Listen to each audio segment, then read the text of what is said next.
Morning, Dennis Bonnen. He's now likely to succeed Joe Strauss as Speaker of the Texas House. Ross Ramsey on which direction Bonnen might take that chamber. In studio, Dallas County's incoming district attorney. Changes that John Creuzot plans to make in the office and cases he's going to review. Turmoil among Tarrant County Republicans. They lost the midterms and remain divided over whether a Muslim doctor can be a party officer. And Dallas City Hall using new strategies now to help lift the southern sector. We'll ask Mayor Pro Tem Casey Thomas what might make these more successful. Inside Texas Politics with Jason Whiteley starts now. Good morning. We begin with the biggest defeat in Dallas County during the midterms. A lot of people expected this to be a close race for the district attorney's office, but Democrat John Creuzot crushed Faith Johnson, beating her by 20 points on one of the widest margins of the night. Now the courthouse is wondering what to expect from the county's top prosecutor. Judge Creuzot is our guest this morning, and joining the questioning as always is Bud Kennedy of the Star-Telegram. Welcome, Bud. Good morning. Congratulations, Judge. Thank you. What's the most immediate change people should expect? Well, we're going to take a different approach on criminal justice. We're going to try to be smart on crime, and we're going to look at lower level offenses, whether they should be prosecuted at all. For example, misdemeanor marijuana cases will likely not be prosecuted, especially first-time offenders. If you come back into the system, we'll probably have a system of assessments to see if there are any other problems. For example, just because someone picked up a marijuana case, they may have a cocaine, they may have a meth or heroin problem, and we want to address those, but they'll be addressed as public health issues as opposed to criminal justice issues. Well, let's talk about that too. So this is for someone coming in with marijuana possession, 4 ounces and under. Is that kind of what you're looking Yes. at? Mm-hmm. So what will that do to the Dallas County Jail? Will that help reduce mass incarceration? What do you expect the results to be? Well, mass incarceration is an umbrella term, and it doesn't apply just to the jail, but it also applies to prisons. So when you talk about those low-level offenses, you're only talking about the Dallas County Jail. And that's kind of the low-hanging fruit. Really, to get beyond that, you have to talk about state jails and state prisons. And so we're going to look at that, look at those programs and those offenses and see if we can improve them and put them on the same footing as people who've gone through diversion programs, because they get their cases dismissed and expunged. But if you don't have the need for treatment, or there's not enough room in the programs, you're prosecuted and you wind up with a criminal record. So we're going to try to bring some balance to that. John, how many cases might that free up, do you think? How many cases does that office deal with? It'll be thousands of cases. Thousands of misdemeanor marijuana cases? Well, when you talk about misdemeanor marijuana cases and you talk about state jail and third-degree felonies, you're talking into the thousands of cases. I don't have the numbers committed. I've been looking at so many numbers lately. Yeah. Will you need as many prosecutors down there? Well, that begs the question. Maybe not. Or maybe we can redirect those prosecutors to the violent crime sections, or certainly to the conviction integrity unit, because one of the problems there is a big backlog of cases. And so if we can take those prosecutors and put them on those cases, we can get those resolved more quickly. Judge, the week after you start work, so does the Texas legislature. It sounds like to accomplish some of what you want to accomplish, there will need to be some changes maybe in state jail felonies or in the actual, the laws. You'd have to work with Republicans to do that. Where do you see an opening to work with Republicans on revising some of the Texas penalties? Well, actually, if it weren't for Rick Perry, we wouldn't have the criminal justice reform and closing 8 prisons that we've done so far. This is really a bipartisan issue at the legislature. And when we do polls on folks who say they vote as Republicans or Democrats, these types of criminal justice reforms are in the 70 to 80% approval. So I don't expect to have any problems. And in fact, some proposals are already there. They're being drafted on how to deal with state jail felonies, which is the lowest level felony, and there'll be some consequences up into the 3rd and 2nd degree felonies, because we're learning how to deal with underlying circumstances. We're learning how to do that better. And if we do that, we can rehabilitate the person, we can reduce crime, and we can save money. Save money at the state and county levels. Absolutely. Talk about the juvenile system in Texas. We've seen extremes in the juvenile system from the Tarrant County system tried to rehabilitate one very high-profile juvenile, Ethan Couch. They're trying to do what everyone says they should do for the poor kids as well. And in Houston, we saw the judge who walked out. He lost his election and he turned everybody loose and walked out. What needs to change about the juvenile system and the way juveniles are handled in Dallas? Well, I think what you have to be careful about is trying to make law on aberrations. Okay, Ethan Couch was an aberration. This judge who freed up these folks in Houston, these kids, and said, come back when the new judge comes in, that's an aberration.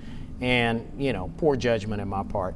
And so we have a pretty good juvenile justice system. We've gone from 12 lockup facilities to 5 over the last few years. So we're moving in the right direction. Statewide. Statewide, yes. And I think that we need to be careful about these extraordinary cases that don't fit the norm, and they get a lot of public attention, and people think that the whole system's all, you know, out of whack when really it's not. You met with Faith Johnson a few days ago, the incumbent right now, too, yes, to talk about transition. How did that go? Well, in fact, I saw her today. Today is her birthday, so everybody should give her a happy birthday. And, you know, we've known each other for almost 40 years, and we've been very close friends. Now, of course, there's, you know, you have to go through the campaign, and that changes things a little bit. But we're back to hugging and wishing each other happy birthday. Will you hire a new first assistant? Yes. You will hire a new one? Well, yes. How big of a team do you plan to bring in? Well, handful or more than that? Probably more than a handful. I haven't really decided. I mean, I'm still looking at what we have. There's some vacancies, actually. So we need to fill those. So those will be automatically new people. Yeah. And then I'm trying to make up my mind on others, and I haven't really done a full evaluation of who's there up at the top levels of management. And then, of course, you hear stories about people, you know, on down the line that maybe they're not the right fit. So, you know, we haven't even gotten to Thanksgiving. We have all of this month and all of next month, so I have time to You have some time to look at it, too. Let's switch off to Amber Geiger a moment, the Dallas police officer who shot and killed Botham Jean. You said murder is the correct charge in that case. Tell us how this works. Will you instruct prosecutors to tell the grand jury that that could be a charge? How do you plan to pursue this case moving forward? So let's talk about how the system works. The police can decide how to charge a case, right, but that is not binding on the district attorney here or any other county in the state of Texas. It may be less, it may be more, or it may be the same.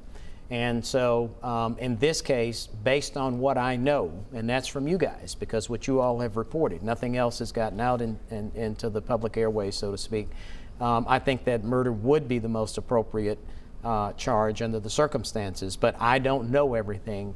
I anticipate that that case will go to the grand jury before the end of the year, and we'll have a resolution one way or the other. And John, there's new talk about the Darlie Routier case. You know, there are tests being run there.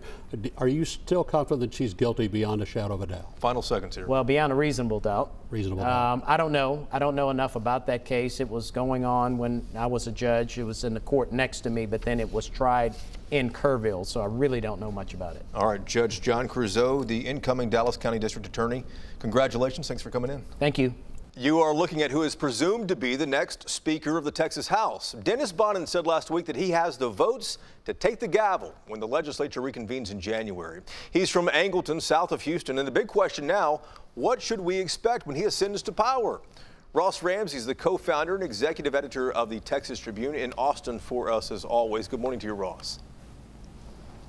Hey, how are you? Doing well. You know, Dennis Bonnen's 46. Give us an idea of which direction he might take the House come January. Well, I think it's going to be a little louder, if nothing else. You know, Joe Strauss is kind of a reserved guy. Dennis Bonnen is not kind of a reserved guy. He's been in the middle of some of the House's biggest battles with the Senate, in the middle of some of their biggest negotiations over taxes and other controversial issues. And he likes to get in there and throw elbows. I heard people say over the last few days that Bonnen was one of Strauss's biggest lieutenants. Is that an accurate representation of him? Yeah, he's been the Speaker Pro Tem, the #2. It's a little bit ceremonial in title, but it puts him right in line. He's also the head of the Ways and Means Committee, which does all the tax work, and is one of the 4 sort of main committees in the House, or big committees in the House. He's definitely one of Strauss's lieutenants, but he's also got a real strong independent streak. Let's shift off to the State Board of Education changing its mind and deciding to keep historical figures like Hillary Clinton, Helen Keller, and even Moses from the Bible in Texas textbooks. What was this all about? You know, it was a series of fights. A couple of months ago, they voted to take the Hillary Clinton and Helen Keller out of the textbooks. They just recently voted to put him back in, and now they're putting Moses back into the 11th grade curriculum as a lawmaker. You know, these are culture wars taking place in our textbooks. It's been going on for a long time, and these are the three latest figures in that battle. And will be going on for some time to come. Ross, thanks. Back to you in just a moment. You know, much has been made about the so-called caravan of immigrants on their way to America seeking asylum. But our next contributor says we should also pay attention to who is helping them along the way. Here's Debbie Georgatos from 660 AM The Answer. My voice, my opinion. President Trump called the caravan of 5,000 Central Americans traveling through Mexico toward the U.S. border an invasion. Gallup reports 5 million want to come here. Eyewitness videos show that the caravan is approximately 90% men. It includes those seeking jobs, those seeking welfare, and violent criminals. Many do not meet our asylum law requirements. Caravan facilitators include supply trucks funded by NGOs and hundreds of volunteers from People Without Borders, a socialist organization strongly opposed to the idea of countries having borders. The United Nations is also aiding the caravan. We can help some impoverished people, but America cannot bring in every person living in poverty in the world, and America should not ignore who is funding and fomenting this caravan. The masterminds behind it are committed to undermining American border integrity and sovereignty, and they are, in fact, orchestrating an invasion. I'm Debbie Georgatos, and this is my voice, my opinion. You know, speaking of the migrant caravan, did President Trump use it as political theater during the midterms? Why haven't we heard much about it since then? Katie and Wade debated in Flashpoint. And Dallas is looking at new strategies to bridge the economic gap between the North and South. We'll ask Mayor Pro Tem Casey Thomas why this idea is better than so many others over the years. You're watching Inside Texas Politics on WFAA. Much was made of the fact that the president skipped the World War I memorial on Saturday because of weather. The White House claims Marine One, the president's chopper, was unable to take off because of rain, because when it rains, his hair looks like this.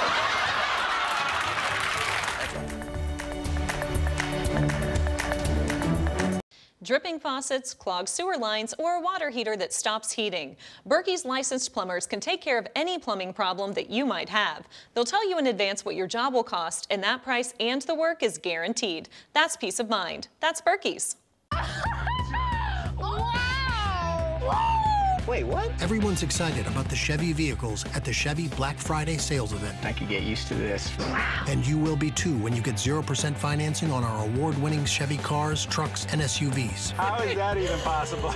Now get 0% financing for 72 months on most 2019 Equinox models. Or make no monthly payments until next year. The Black Friday sales event ends soon. Chevy drives Texas. Find new roads. Want to know what's new at WinStar? New friends. New flavors.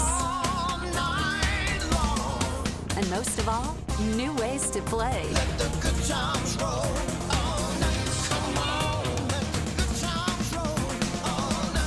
WinStar, the official casino of the Dallas Cowboys.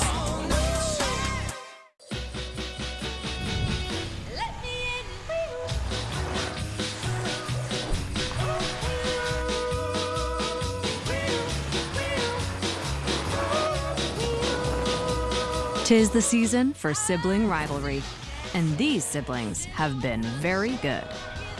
Get this low mileage lease on this 2019 Cadillac XT5 from around $399 per month. Plus, Dallas-Fort Worth area residents can get an additional $1,000 toward the lease. The very thought of you. After 5 sold-out world tours, he's back. And I'm feeling good. It's an evening with Michael Bublé. So come on, come on, come on, come on and dance. March 25th, American Airlines Center. Tickets make a great holiday gift and go on sale this Monday at 10 a.m. at Ticketmaster. A Beaver production. North Pole Tree Lot. Time for another random act of helpfulness. Hey, everybody. Honda's paying for everyone's tree. Really? Today we helped spread holiday cheer, and during Happy Honda Days, we can help you too with a great deal on an award-winning Honda. Right now, you can lease a 2018 Accord LX for just $249 a month plus tax, and the Accord has been named 2018 North American Car of the Year. That'll be 98 candy canes and 2 gumdrops. Do you accept fruitcake? Lady, nobody takes fruitcake. If you have a clogged drain or sewer line, the sewer experts at Berkey's will find the problem with a high-tech camera and fix it quickly. Call anytime 24/7, including weekends or holidays, and ask about our 123 Drain Clean special. Berkey's, we're there when you need us. Now to the problem Dallas has struggled with for decades. What does the southern sector really need to rise? Investment, infrastructure, grocery stores. Dallas is implementing new strategies right now to bridge the economic gaps between the north and the south. In studio to tell us why these might finally work and be successful is Mayor Pro Tem Casey Thomas. Good morning to you. Good morning. So how are you doing? Doing well, Casey. Thanks for coming in. Let's talk about these new strategies. What are they? Well, actually, City of Dallas is in the process now of going through our economic development plan and policies. So we're creating new policies, new plans, but we have current policies, 380 grants, other forms of policies, incentives that we can offer in order to encourage development in southern Dallas, ways in which we haven't had it in the past. And tell me how this is different from the past, because we've heard about this for a long time. There was money on the table for years, it seemed like, for an investor to bring a grocery store to South Dallas to get it out of the food desert. And they didn't bite on it. Why will this work?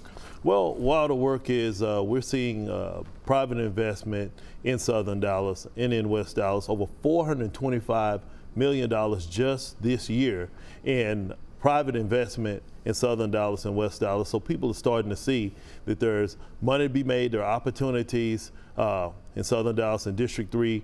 We're seeing a lot of new development. We got a brand new fitness center, 73,000 square feet in the Redbird Lane area, in Oak Cliff in particular. Yeah. And so that's spurring many other forms of development. Peter Brodsky has invested in Redbird over $120 million development. And so we're starting to see a lot of opportunity, and others are seeing opportunities to invest in southern Dallas. And West Dallas has had tremendous growth along the Singleton corridor there with Trinity Groves and places like that, even Fort Worth Avenue.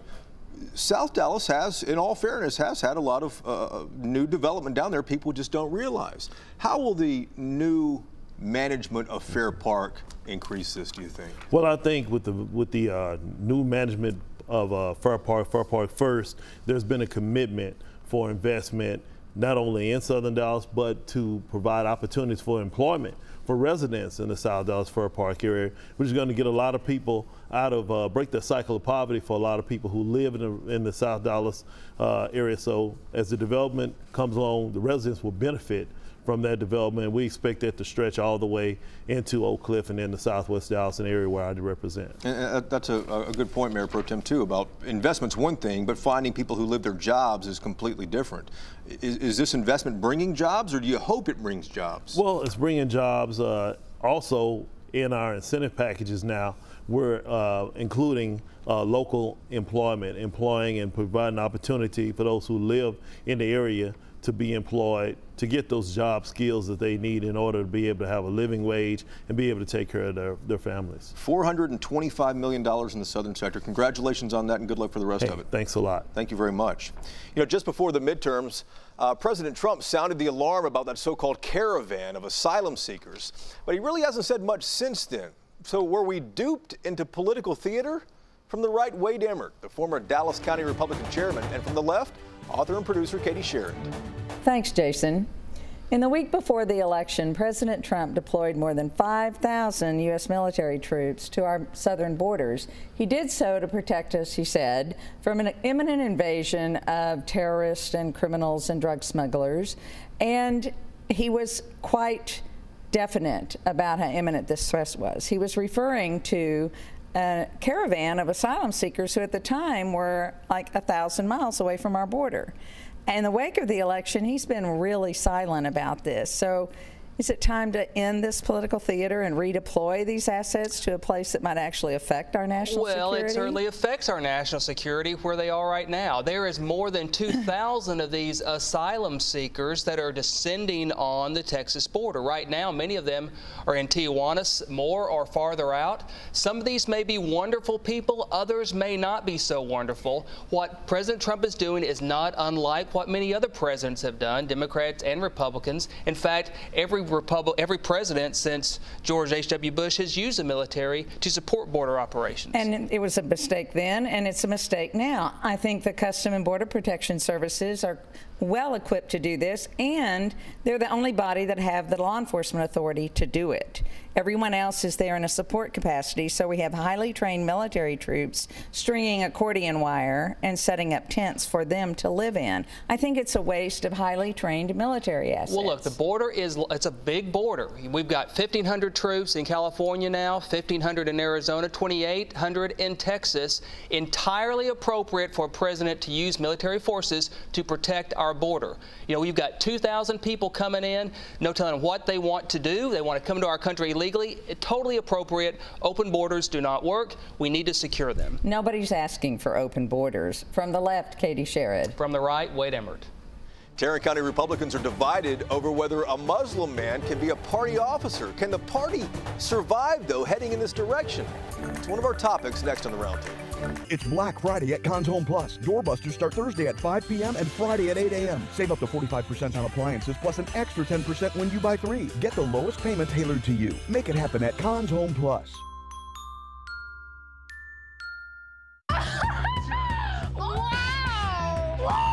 Wait, what? Everyone's excited about the Chevy vehicles at the Chevy Black Friday sales event. I could get used to this. Wow. And you will be too when you get 0% financing on our award-winning Chevy cars, trucks, and SUVs. How is that even possible?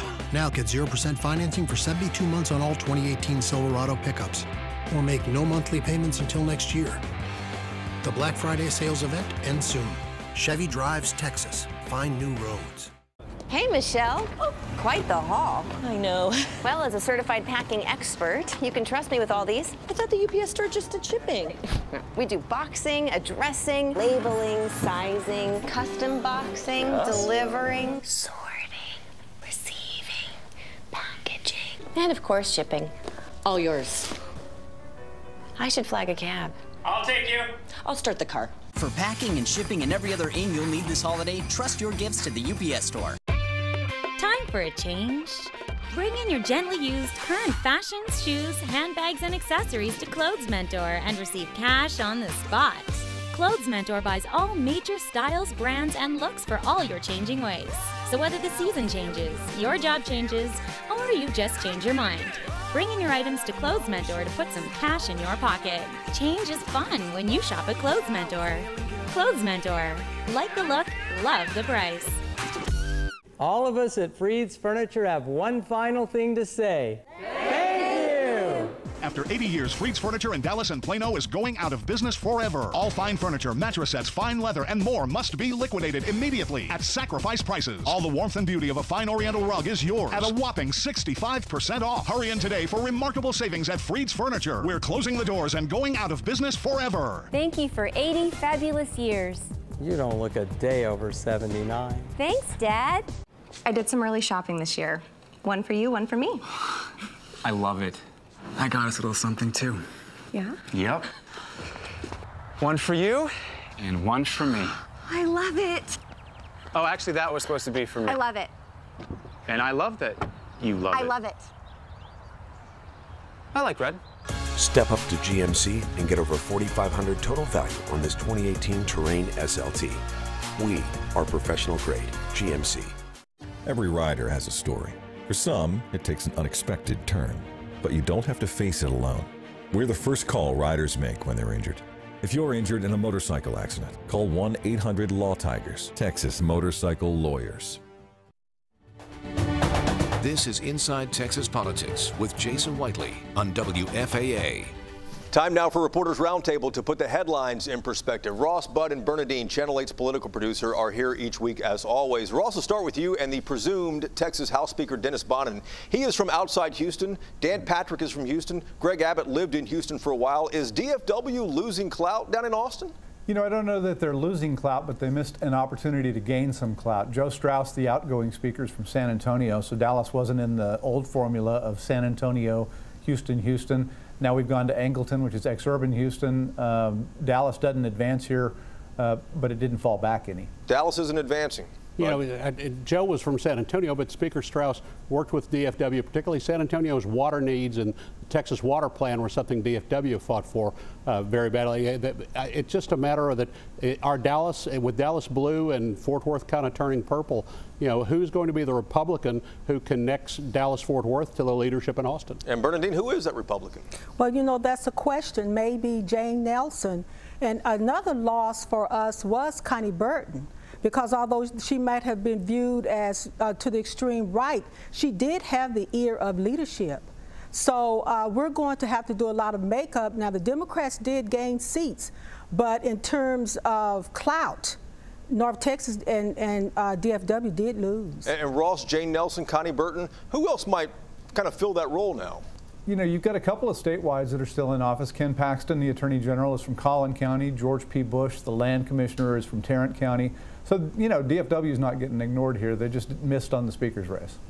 Bud, you're about to take a breath and say something. Well, Jason, we were you know, Charlie Guerin was Speaker Strauss's you know, chief of the way the House is operated. We'll see who the chairs are in the House under Dennis Bonnen. Well, Bud, let me ask you about Tarrant County Republicans. They took some hits during the election, obviously, with Tarrant County going to the Democrats, but they're also, the local party in Tarrant County is divided on whether a Muslim doctor from Southlake can be a party officer.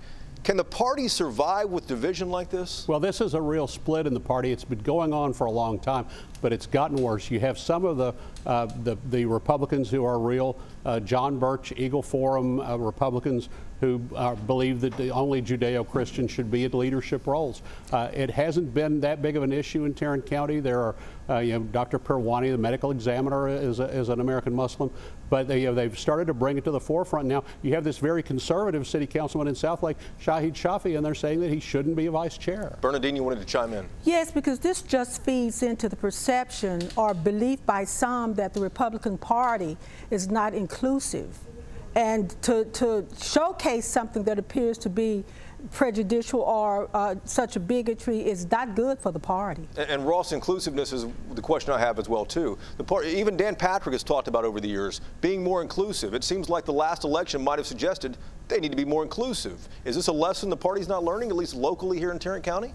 Well, I think a lot of grassroots Republicans take inclusive to be a Democratic trait more than a Republican trait. They say this is a Judeo-Christian society that doesn't have the word Muslim in it, and they see these as others and as outsiders, and it's a real problem going forward for the party. Ross, it sure is. Ross, I mean, Bud, 20 seconds left here, too. How does the party get beyond this? You know, American Muslims voted heavily for George W. Bush. They liked the Bush administration. Since then, they've turned and voted Democratic. That's going to, if that doesn't change, the Republican Party will be in trouble. Good deal. Thank you guys very much. We appreciate it, and thank you for watching as well. ABC's This Week begins in just a moment right here on Channel 8. We'll see you again next Sunday. Hope you have a good week.